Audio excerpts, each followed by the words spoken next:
Hello दोस्तों, आप सभी का स्वागत है आपके YouTube चैनल सोम सर एकेडमी में। मैं सौमित्र सिंह और हम यहाँ पर पॉलिटी की दूसरी क्लास लेने जा रहे हैं।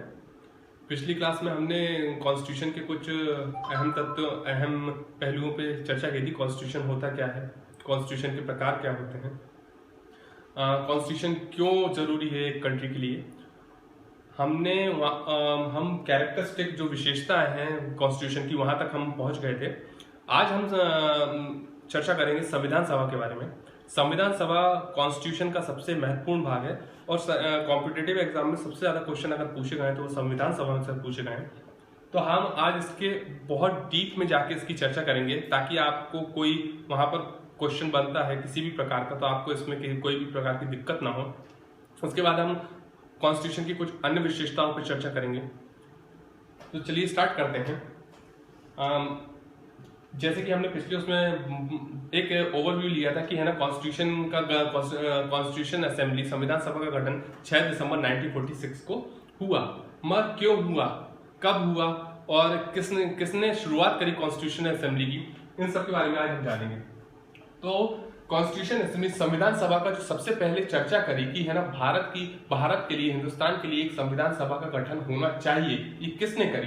ये सबसे पहले कहा महात्मा गांधी ने 1922 में। महात्मा गांधी ने ये कहा कि भारत की एक संविधान सभा होना चाहिए। ये महात्मा गांधी ने कहा। अंग्रेजों ने इसको कब स्वीकार किया कि है ना, भारत की एक संविधान सभा होना चाहिए? ये 1940 अगस्त 1940 में, जिसे हम अगस्त प्लान के नाम से जानते हैं, अगस्त प्लान। अंग्रेजों ने कहा कि भारत की एक संविधान सभा होना चाहिए और जिसमें मुख्यतः भारतीय होना चाहिए, मेनली इंडियंस होनी चाहिए। ये ब्रिटिशर्स ने माना कब? 1940 अगस्त 1940। मगर हम भारतीयों ने इस प्रस्ताव को अस्वीकार कर दिया, इसे नेग्लेक्ट कर दिया। क्यों? क्योंकि मैंने जैसा कि बताया अभी, उन्होंने कहा था कि भारत की एक संविधान सभा होना चाहिए जिसमें मुख्यतः भारतीय होना चाहिए। मुख्यतः वर्ड से हमें ऐतराज था। मुख्यतः मतलब कि उसमें और भी लोग होंगे, अन्य देशों के लोग भी होंगे, ब्रिटिशर्स भी होंगे।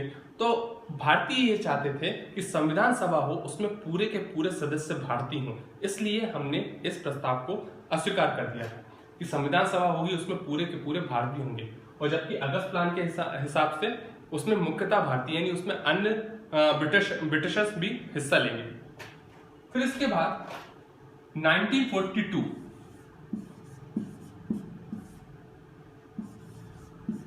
क्रिप्स मिशन आया 1942 में। 42 में क्रिप्स मिशन आया और इनने ये स्वीकार किया कि भारत की एक संविधान सभा होना चाहिए जिसमें पूर्ण रूप से भारतीय हिस्सा लेंगे। भारत की संविधान सभा में पूर्ण रूप से हिस्सा भारतीय लेंगे। मगर हमने फिर भी इस प्रस्ताव को भी अस्वीकार कर दिया। क्यों? क्योंकि क्रिप्स ने, सर स्टेफर्ड क्रिप्स ने कहा था, उस समय था विश्व युद्ध द्वितीय चल रहा था, विश्व युद्ध का एक एरा था। उन्होंने कहा था जैसे ये युद्ध समाप्त होता है वैसे ही हम कॉन्स्टिट्यूशन असेंबली संविधान सभा का भारत में गठन करेंगे।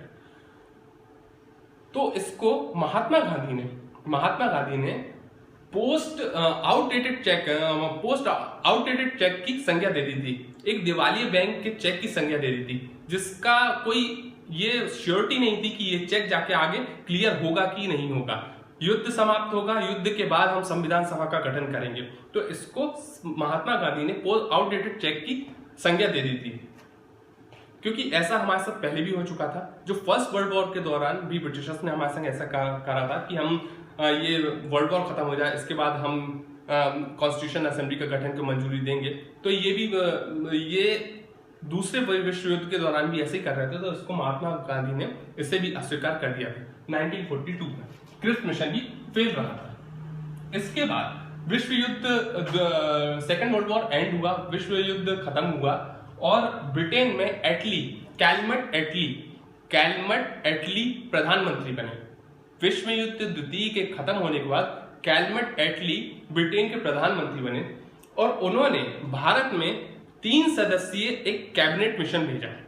कैबिनेट मिशन क्योंकि वो 3 सदस्य, तीनों के तीनों कैबिनेट मंत्री थे, कैबिनेट मिनिस्टर थे। उन 3 कैबिनेट मिनिस्टर को इंडिया में भेजा गया। कौन कौन थे वो?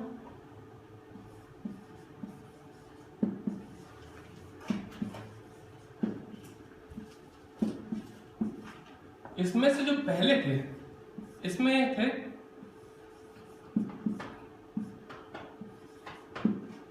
पैट्रिक लॉरेंस, ये हेड थे। जो दूसरे थे वो थे सर स्टैफर्ड क्रिस्प, जो क्रिस्प मिशन लाए थे जो, और तीसरे थे एबी अलेक्जेंडर।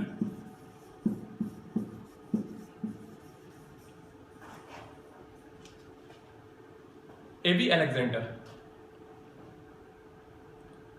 तो ये तीनों को कैबिनेट मिनिस्टर्स को इंडिया में कैबिनेट एटली ने भेजा, इसी को कैबिनेट मिशन की संज्ञा दी गई और इनकी अनुशंसा पे 6 दिसंबर 1946 को कॉन्स्टिट्यूशन असेंबली का गठन हुआ। इंपॉर्टेंट पॉइंट्स क्या है? कैबिनेट मिशन के हेड कौन थे? Patrick Lawrence. कैबिनेट मिशन कितने सदस्य थी?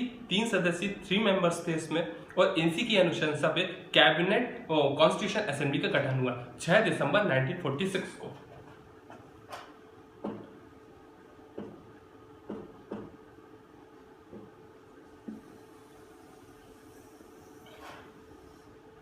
क्या क्या क्या क्या अनुशंसाएं दी, क्या इनने सजेशंस दिए कॉन्स्टिट्यूशन असेंबली के लिए, उस पर चर्चा करते हैं। सबसे पहले तो इन्होंने यही कहा कि है ना एक कॉन्स्टिट्यूशन असेंबली होगी।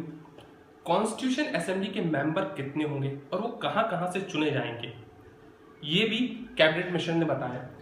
कॉन्स्टिट्यूशन असेंबली के मेंबर्स की संख्या थी 389। 389 मेंबर्स निर्वाचित भी थे, मनोनीत भी थे। आपसे कई बार अगर क्वेश्चन पूछा जाए कि 389 मेंबर्स थे, क्या वो पूरे के पूरे निर्वाचित थे या क्या वो पूरे के पूरे मनोनीत थे या निर्वाचित और मनोनीत थे, तो आपको बताना है कि वो 389 मेंबर्स में निर्वाचित भी थे और मनोनीत भी थे। 389 मेंबर्स का ये आंकड़ा क्यों लिया गया? 390 भी हो सकते थे, 400 भी हो सकते थे। और कैसे इनको सिलेक्ट किया गया? तो 389 मेंबर्स का आंकड़ा ये है कि कैबिनेट मिशन ने या कॉन्स्टिट्यूशन असेंबली में पर 10 लाख में एक सदस्य को रखा। पर 10 लाख में से, प्रत्येक 10 लाख में से एक व्यक्ति को चुना गया था कॉन्स्टिट्यूशन असेंबली में। जो ये एक व्यक्ति है, इन 10 लाख व्यक्तियों का प्रतिनिधित्व करेगा कॉन्स्टिट्यूशन असेंबली में। ये एक आदमी उन 10 लाख लोगों को रिप्रेजेंट करेगा कॉन्स्टिट्यूशन असेंबली में। तो इस हिसाब से उस समय जो भारत की जनसंख्या थी उसके हिसाब से 389 मेंबर्स चुने गए कॉन्स्टिट्यूशन असेंबली से। ये निर्वाचित भी थे, मनोनीत भी थे। तो निर्वाचित और मनोनीत दोनों थे। 10 लाख में से, पर 10 लाख में से एक व्यक्ति को चुना गया कॉन्स्टिट्यूशन असेंबली में से। अब ये 389 मेंबर्स में कौन कहां से था, ये हम देखेंगे।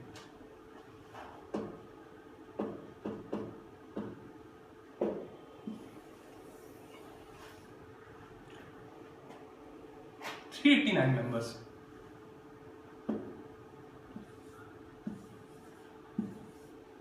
इसमें से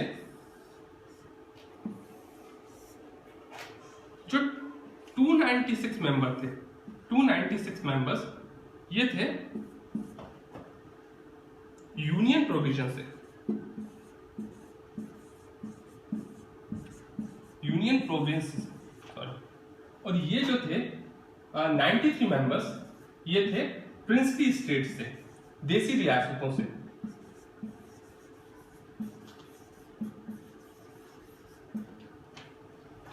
में से 296 मेंबर थे यूनियन प्रोविंस से, 93 मेंबर्स थे प्रिंसली स्टेट से। अब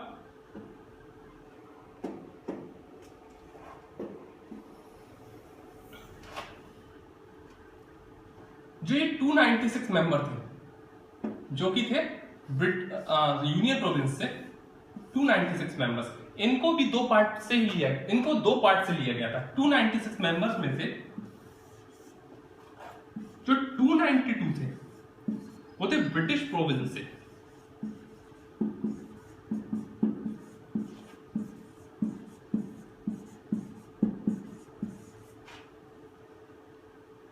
अंग्रेज प्रांत से, और जो ये 4 थे ये थे आयुक्त क्षेत्र, कमिश्नरी रीजन।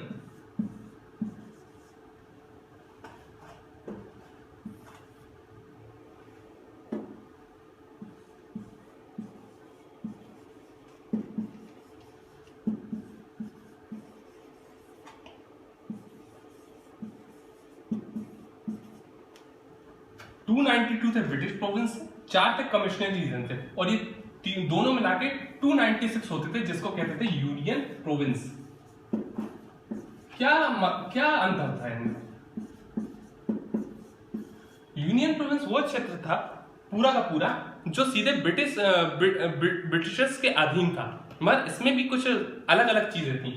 यूनियन प्रोविंस में से 292 मेंबर्स थे ब्रिटिश प्रोविंस के। ब्रिटिश प्रोविंस वो क्षेत्र था जो कि ब्रिटिशर्स ने अपने अधीन किया था, मगर वो डायरेक्ट ब्रिटिशर्स के एडमिनिस्ट्रेशन के अंडर नहीं आता था, पूरा डायरेक्ट उनके क्षेत्र में नहीं आता था। ब्रिटिशर्स ने अंग्रेजों ने वो क्षेत्र किसी से जीता था, अपने अधीन किया था, फिर वहां पर अपना एक रिप्रेजेंटेटर, अपना एक प्रतिनिधि नियुक्त किया था, तो वो थे ब्रिटिश प्रोविंस। और कमिश्नरी रीजन वो थे जो आयुक्त क्षेत्र वो थे जो डायरेक्ट ब्रिटिश एडमिनिस्ट्रेशन के अंडर आते थे, उनका डायरेक्ट कंट्रोल अंग्रेजों के हाथ में था। ये 4 थे। 4 कौन कौन से थे? दिल्ली, अजमेर जो उस समय कहा जाता था मारवाड़, कुर्ग जो प्रेजेंट कर्नाटका में है, और आखिरी था बलूचिस्तान।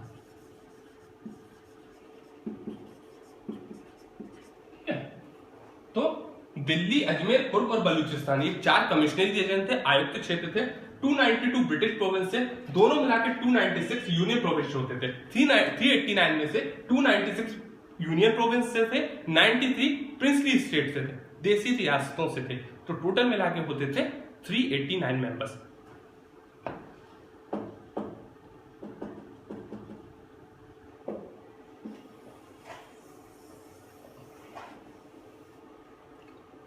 अब देखते हैं संविधान सभा का, हमने सदस्यों के बारे में जाना, 389 मेंबर्स। अच्छा, एक और चीज, जो 296 मेंबर्स थे यूनियन प्रोविंस से, उसमें 208 कांग्रेस के थे और जो 73 थे वो थे मुस्लिम लीग से। 208 कांग्रेस से थे, 73 मुस्लिम लीग से थे, और 15 जो थे वो अदर पार्टीज से थे।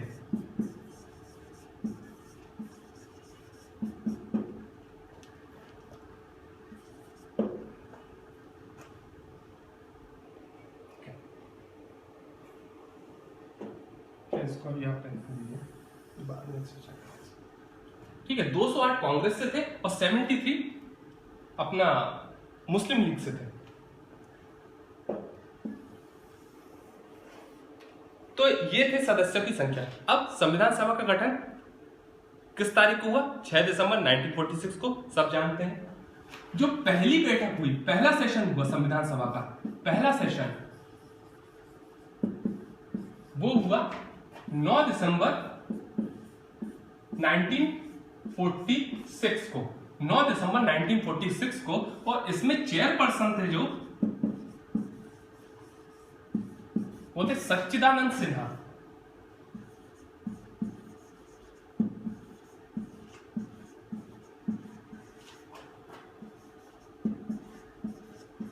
सच्चिदानंद सिन्हा।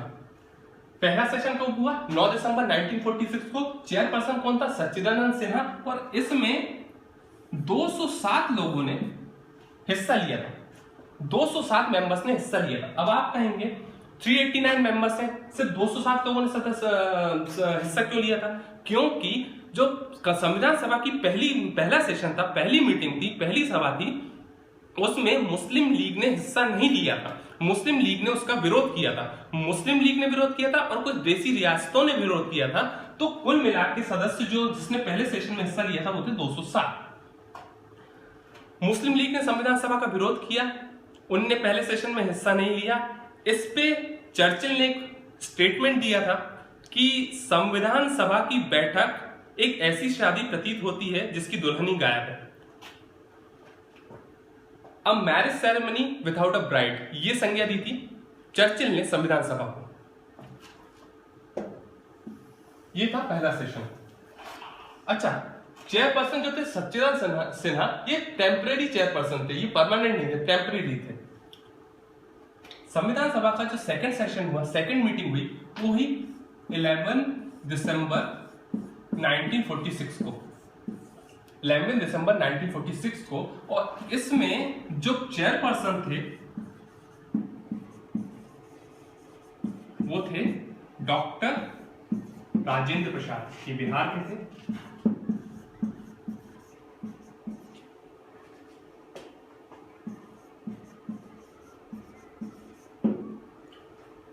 ये सेकंड सेशन था अपने संविधान सभा का। और जो चेयरपर्सन थे डॉक्टर राजेंद्र प्रसाद, ये इस बैठक के बाद ये परमानेंट प्रेसिडेंट बन गए कॉन्स्टिट्यूशन असेंबली के, परमानेंट चेयरपर्सन बन गए संविधान सभा के। अब ये तो मामूली सी बात है जो हम सबको बहुत अच्छे तरीके से पता होता है। फर्स्ट सेशन की बैठक कब हुई, टेम्परेरी चेयरपर्सन कौन थे, परमानेंट चेयरपर्सन कौन थे। कुछ और अन्य फैक्ट देखते हैं अपन, अदर फैक्ट्स देखते हैं अपन, जैसे कि जो 13 दिसंबर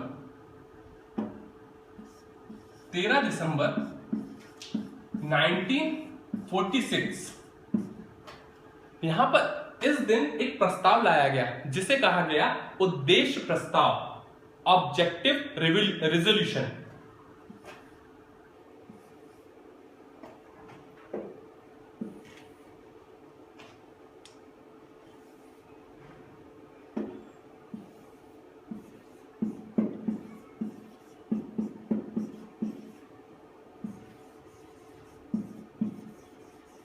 ऑब्जेक्टिव रिजोल्यूशन। और ये लाया किसके द्वारा गया था, ये जवाहरलाल नेहरू के द्वारा लाया गया था। ऑब्जेक्टिव रिजोल्यूशन क्या होता है, उद्देश्य प्रस्ताव क्या होता है कि ये प्रस्तावना जो अपना प्रियम्बल्स है उसके लिए लाया गया था कि क्या ढांचा रहेगा संविधान का, संविधान निर्माण का क्या ढांचा रहेगा, क्या बेसिक स्ट्रक्चर होगा जिसके आधार पर सरकारें, एक देश की सरकारें काम करेगी। इसलिए लाया गया था ये ऑब्जेक्टिव रेजोल्यूशन। ये लाया कौन था, जवाहरलाल नेहरू। कब लाया गया था, 13 दिसंबर 1947 को। मगर ये पास नहीं हुआ था, ये फेल हो गया था, ये पास नहीं हुआ था। पास हुआ मगर कब हुआ, ये हुआ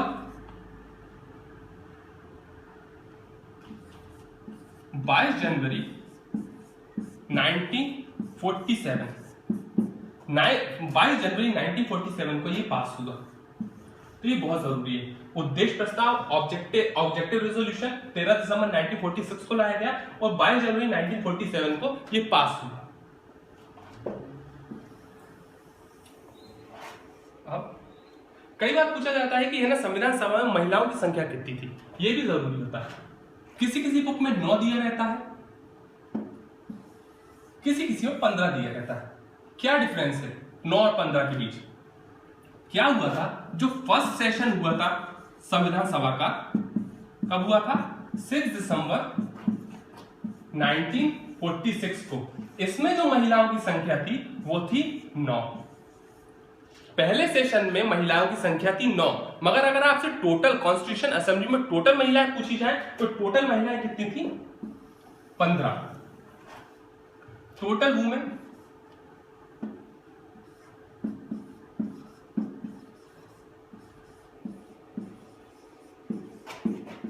कॉन्स्टिट्यूशन असेंबली में टोटल महिलाओं की संख्या कितनी थी, 15।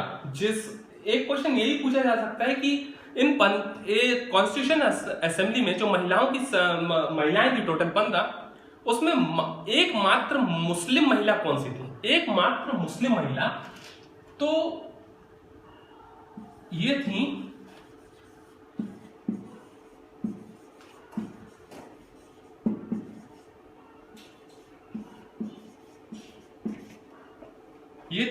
बेगम रियाज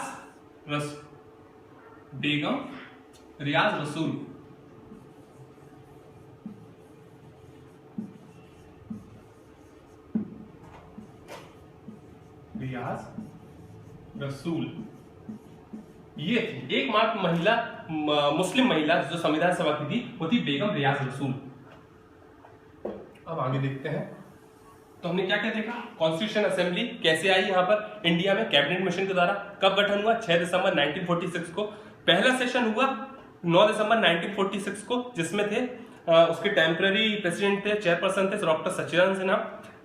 उसमें जो मेंबर्स, जिन मेंबर्स ने हिस्सा लिया था वो थे 207। मुस्लिम लीग ने उसमें हिस्सा नहीं लिया था, जिस पर चर्चिल ने एक स्टेटमेंट दिया था कि है ना, बिना मुस्लिम लीग के संविधान सभा एक ऐसी शादी प्रतीत होती है जिसकी दुल्हन ही गायब है। उसके बाद दूसरी सेशन हुआ 11 दिसंबर 1946 को, जिसमें उसके परमानेंट प्रेसिडेंट चेयरपर्सन बने डॉक्टर राजेंद्र प्रसाद। ठीक है, 13 दिसंबर 1946 को उद्देश्य प्रस्ताव लाया गया, ऑब्जेक्टिव रिजोल्यूशन। ये लाया किसके द्वारा गया था, ये बहुत जरूरी है, लाया किसके द्वारा गया था, जवाहरलाल नेहरू के द्वारा, मगर ये पास नहीं हुआ था। ऑब्जेक्टिव रेजोल्यूशन, उद्देश्य प्रस्ताव लाया किसके लिए गया था, ये लाया गया था प्रीएम्बल्स के लिए, प्रस्तावना के लिए, भारतीय संविधान का ढांचा कैसा होगा, क्या आधार होगा, इसके लिए लाया गया था, मगर ये पास नहीं हुआ था। ये पास कब हुआ था, 22 जनवरी 1947 को। इसके बाद महिलाओं की संख्या कितनी थी, पहले सेशन में 9, टोटल थी 15, एकमात्र मुस्लिम महिला बेगम रियाज रसूल। अब आगे देखते हैं। इसके बाद हम कुछ ऐसे व्यक्तियों पर चर्चा करेंगे जो कॉन्स्टिट्यूशन असेंबली में बहुत ज्यादा मायने रखते थे, जिनके ऊपर कई सारी टिप्पणियां हैं, वो हम देखते हैं, और शायद जिनके सबसे ज्यादा क्वेश्चन आते हैं। पहले थे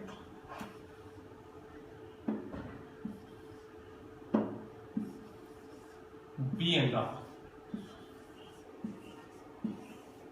बी.एन. राव, बेनेगल नरसिंह राव, बेनेगल नरसिंह राव, राव भी बोलते हैं, RAU भी है, बेनेगल नरसिंह राव। ये क्या थे, इनने ब्लूप्रिंट तैयार किया था कॉन्स्टिट्यूशन का, कॉन्स्टिट्यूशन का प्रारूप तैयार किया था बी.एन. राव के द्वारा, बेनेगल नरसिंह राव के द्वारा। तो इनके द्वारा कॉन्स्टिट्यूशन का ब्लूप्रिंट तैयार किया गया था, प्रारूप तैयार किया था। तो कई बार ये क्वेश्चन आ सकता है कि है ना, बी.एन. राव क्या कॉन्स्टिट्यूशन असेंबली के मेंबर थे, नहीं, इनने कॉन्स्टिट्यूशन का प्रारूप तैयार करा, उसका ब्लूप्रिंट तैयार किया, मगर कॉन्स्टिट्यूशन असेंबली के मेंबर नहीं थे। कॉन्स्टिट्यूशन असेंबली के मेंबर नहीं थे बी.एन. राव। बी.एन. राव एक ICS ऑफिसर थे, इंडियन सिविल सर्वेंट थे, ये लॉ और लॉ कानून के बहुत बड़े ज्ञाता थे। तो इसलिए इनको राजेंद्र प्रसाद ने इनसे बात करके इन्हें कॉन्स्टिट्यूशन असेंबली का ब्लूप्रिंट तैयार करने को कहा था। एक्चुअली में बी.एन. राव कॉन्स्टिट्यूशन असेंबली के मेंबर नहीं थे, ये कॉन्स्टिट्यूशन असेंबली के कॉन्स्टिट्यूशनल एडवाइजर थे, संवैधानिक सलाहकार थे। बी.एन. राव क्या थे, कॉन्स्टिट्यूशन असेंबली के संवैधानिक सलाहकार थे, कॉन्स्टिट्यूशनल एडवाइजर थे। इनने जो बर्मा का कॉन्स्टिट्यूशन है उसको बनाने में भी इनका बहुत बड़ा हाथ रहा, और इंटरनेशनल कोर्ट ऑफ जस्टिस जो उसका जो उसमें जो जज रह चुके हैं, इंडिया का प्रतिनिधित्व भी बी.एन. राव ने करा था। तो ये बहुत बड़ी हस्ती थे, मगर ये कॉन्स्टिट्यूशन असेंबली के मेंबर नहीं थे, ये कॉन्स्टिट्यूशन असेंबली के संवैधानिक सलाहकार थे, कॉन्स्टिट्यूशनल एडवाइजर थे बी.एन. राव। बी.एन. राव ने प्रारूप तैयार किया, फिर एक प्रारूप समिति, हम समितियां पढ़ेंगे आगे, पूरी समितियां, और अभी एक समिति के बारे में हम चर्चा करना चाहेंगे, वो थी प्रारूप समिति। प्रारूप समिति का गठन किया बी.एन. राव ने, प्रारूप बनाया बी.एन. राव ने, प्रारूप समिति का गठन किया डॉक्टर राजेंद्र प्रसाद ने, प्रारूप समिति का गठन किया डॉक्टर राजेंद्र प्रसाद ने, और उसका हेड किसको बनाया गया, उसका हेड बनाया गया B.R. अम्बेडकर को। किसको बनाया गया, B.R. अम्बेडकर को, Bhimrao Ambedkar, B.R. Ambedkar, father of Indian constitution, father of Indian constitution. एक फादर ऑफ इंडियन कॉन्स्टिट्यूशन की संज्ञा दी जाती है, मगर एक अपने कॉन्स्टिट्यूशन असेंबली के मेंबर थे जिन्होंने B.R. अम्बेडकर को भारत का जनक, भारतीय संविधान का जनक और जननी दोनों कहा। उनका नाम मैं आपको बताऊंगा, B.R. अम्बेडकर। B.R. अम्बेडकर को प्रारूप समिति का अध्यक्ष बनाया गया। प्रारूप समिति कितने सदस्य थी, 7 सदस्यीय, 7 सदस्यीय थी प्रारूप समिति। अब ये देखना है, ये आपको ये जानना जरूरी है भीमराव अंबेडकर के बारे में, जो कॉन्स्टिट्यूशन असेंबली के मेंबर थे, इनके बारे में जानना बहुत जरूरी है। क्या है, जो भीमराव अंबेडकर थे, इनने कॉन्स्टिट्यूशन असेंबली के लिए चुनाव लड़ा। वो चुनाव कहां से लड़ा था? इनने लड़ा था वो बॉम्बे से, बॉम्बे से लड़ा था, मगर ये हार गए थे, फेल हुआ था, ये वहां से नहीं जीत पाए थे, ये वहां से चुनाव हार गए थे, बॉम्बे से ये चुनाव हार गए थे बी आर अम्बेडकर। फिर इनने जो दूसरा चुनाव लड़ा वो बंगाल का एक रीजन है, उस रीजन का नाम है अपना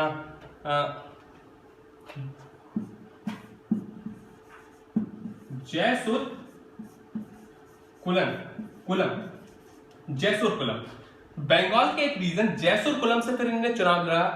किसके ध्वज तले, किस पार्टी के अंडर लड़ा इनने? ये जयसुर कुलम से ये लड़ा था मुस्लिम लीग के अंडर इनने चुनाव लड़ा बंगाल से, और बंगाल से ही जीत गए। बंगाल से जयसुर कुलम से इनने मुस्लिम लीग से चुनाव लड़ा और ये जीत गए। जयसुर कुलम से ये संविधान सभा में पहुंचे। संविधान सभा की मेंबर्स की इनको जो मेंबरशिप प्राप्त हुई थी वो बंगाल के जयसुर कुलम से हुई थी। बॉम्बे से फेल हो गया था, बॉम्बे से हार गए थे, जयसुर कुलम से ये कॉन्स्टिट्यूशन असेंबली पहुंचे, मगर उसी समय बंटवारा हुआ। बंटवारे में जयसुर कुलम, बंगाल का जो रीजन है जयसुर कुलम, ये चला गया पाकिस्तान में, पूर्वी पाकिस्तान जिसे हम जानते हैं बांग्लादेश के नाम से। पूर्वी पाकिस्तान में जाने के बाद वो वहां पर चला गया, तो इनकी अध्यक्ष, इनकी जो वहां की मेंबरशिप है वो भी खत्म हो गई। ये कॉन्स्टिट्यूशन असेंबली के मेंबर नहीं रहे। कब? बंटवारे के बाद कॉन्स्टिट्यूशन असेंबली के मेंबर नहीं रहे। मगर बी आर अम्बेडकर की जो काबिलियत थी, बी आर अम्बेडकर की जो एक काबिलियत थी, लॉ पे इनकी एक बहुत मजबूत पकड़ थी, और ये बात अच्छे से जानते थे सब लोग।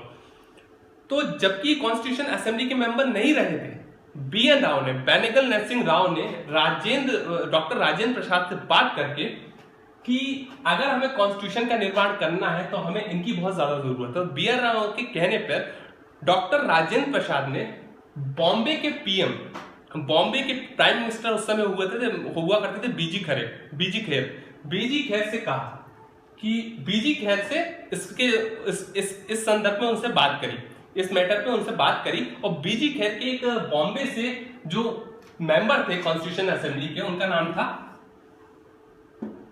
MR जयकर।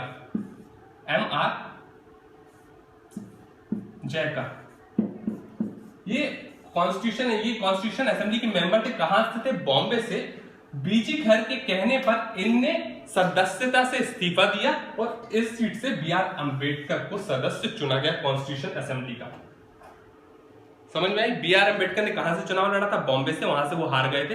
फिर इसके बाद उनने मुस्लिम लीग के अंडर जयसुर कुलम से, पश्चिम बंगाल से इनने, बंगाल उस समय, बंगाल से इन्हें चुनाव लड़ा, वहां से ये जीते। बंटवारे के बाद जयसुर कुलम चला गया था पाकिस्तान में चला गया था, और इनकी सदस्यता वहां की निरस्त हो चुकी थी। फिर BN राव के कहने पर डॉक्टर राजेंद्र प्रसाद ने बीजी खेर से बात करी। बीजी खेर उस समय बॉम्बे प्रेसिडेंसी के PM हुआ करते थे। उनके कहने पर MR जयकर ने बॉम्बे प्रेसिडेंसी से अपनी सदस्यता वापस ली और उस सीट पे BR अम्बेडकर को वहां कॉन्स्टिट्यूशन असेंबली का सदस्य बनाया गया। तो ये थे हमारे कुछ इंपॉर्टेंट बातें। अगले वीडियो में हम चर्चा